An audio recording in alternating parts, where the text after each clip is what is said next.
Thank you so much for tuning into this video. My name is Mr. Pauline. Now today I just want us to look at this sign here.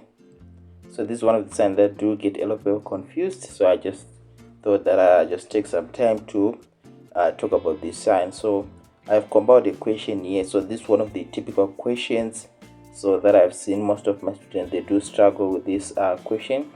So in this video I'm going to be talking about this question in particular. So I want you to pay close attention. So this is what we call a danger warning sign because of this red triangle, right? So we got a danger warning sign. So we're going to discuss this sign in particular.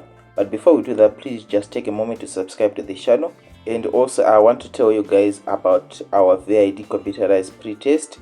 So these are tests that we are handing out to people. So if you just want to go right, just make sure that you get in touch with us. The number is right there on the screen, so that we give you those VID computerized tests. So these are tests that you typically find at VID. So we just compile them. They are about 10 tests. So the main purpose of those tests is to assess your readiness. So there might be something that you thought you may have understood.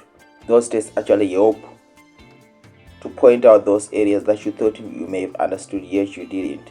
So that's all I have to say about those VID computerized pre-test. So if you are interested, just get in touch with us. The numbers right there on the screen. Thank you so much, Mr. Pauline, for the pre-tests. They were very helpful to me. Especially test number 8. Pre-test number 8, yeah. Almost 20 something questions with the exactly session. Thank you so much. So getting back to this question at the end.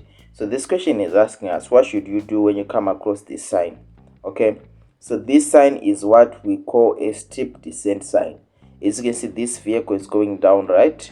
So this vehicle is going down, so this is what we call a steep descent sign. So when you come across this sign, should you engage lower gear, should you engage higher gear, or disengage gears? So what do you think, guys? Well, obviously we need to understand what is a lower gear and what is a higher gear. A lower gear, right, is from the name gear 1, right? Then a higher gear, we're talking about, these are higher gears like gear 4, gear 5.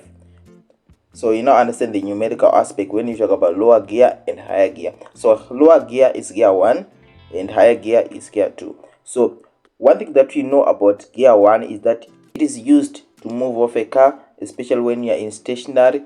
Let's talk about even at a U-start, you use gear 1, which is the lower gear, right? Then gear 5 and gear 4, these are cruising gears. So these ones, you use them when you are traveling at high speed, probably in a highway, when you're doing about 80, 90, 100 kilometers and going forth and above, right? So these are what we call cruising gears. So one thing that you need to know about a lower gear is that it is low speed, and higher gear it is very high speed. Okay, so with that said, you also need to understand that the lower gear has a higher power. So it is high power, right? So that power is actually what you use if you are doing a U-start. You need that high power vehicle to start off against gravity so that you can move on when you are doing a U-start. Then the higher gears, right? So these ones, they have a lower power. So you don't use a higher gear, right, when you're starting off, because the engine will stall and your car will shut down. Okay, and also if you find that you are now doing a steep ascent, a steep ascent is when your car is climbing like a sort of a hill, right? So you actually have to change down gears, because this gear 5 and gear 4 will actually not be able to support your car during that steep incline. Okay, so with that said, right, here we are doing what is called a steep descent. So here we're actually moving along with gravity. So here we need to be very careful in that if we put a higher gear, that's higher gear has higher power, remember, we can actually lose control of the car, right? So here we need a gear that can actually restrict the movement of the cars, because when you are traveling downhill, you tend to press on the brakes, right? Remember, you tend to press on the brakes because you want to maintain control of the car. You don't want the car to move so much that you can lose control of that car. So what you need to do is that you need to engage a lower gear. So a lower gear is what we call an engine braking effect. Now, an engine braking effect is not necessarily what would refer to the brakes, right? Because the brakes have their own mechanism on their own, right? So an engine braking effect is that you see the transmission that is turning, right? So if you engage a lower gear, the vehicle not normally travel at a higher speed as it would if it was in a higher gear. So to put that in a simple way, what I'm just saying is that if a vehicle is traveling in gear 1, that vehicle cannot travel at a higher speed as compared to gear 3 or gear 4, gear 5.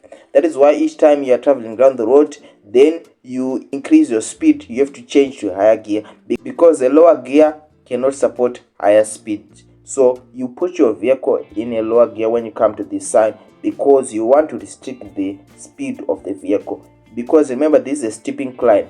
If your car travels at a high speed, your car will lose control. You lose control of the car. So you need to make sure that you engage a lower gear so that you can restrict the movement of the car so that you have full control of the vehicle.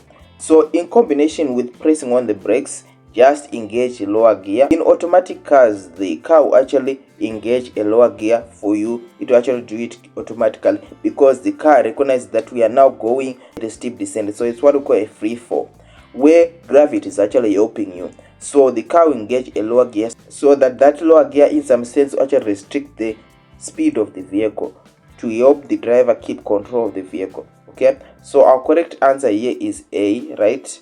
So A is our correct answer there. So each time you come across this sign, what should you do? Just know that you engage a lower gear. Now let's talk about also a steep ascent. Now let's say this car was going up. What should you do?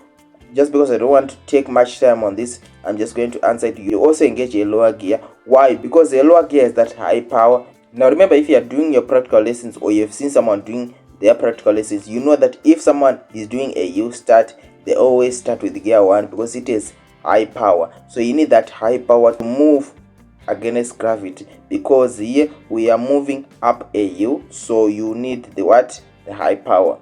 So you need the high power of the lower gear. Okay, so guys, that's the end of this video. I hope this one was very helpful. If you have any questions regarding on any of the things that we just talked about, make sure that you get in touch with me. The number is right there on the screen. So thanks so much guys for watching. I'm Mr Pauline. I'll see you later in the next video. Goodbye.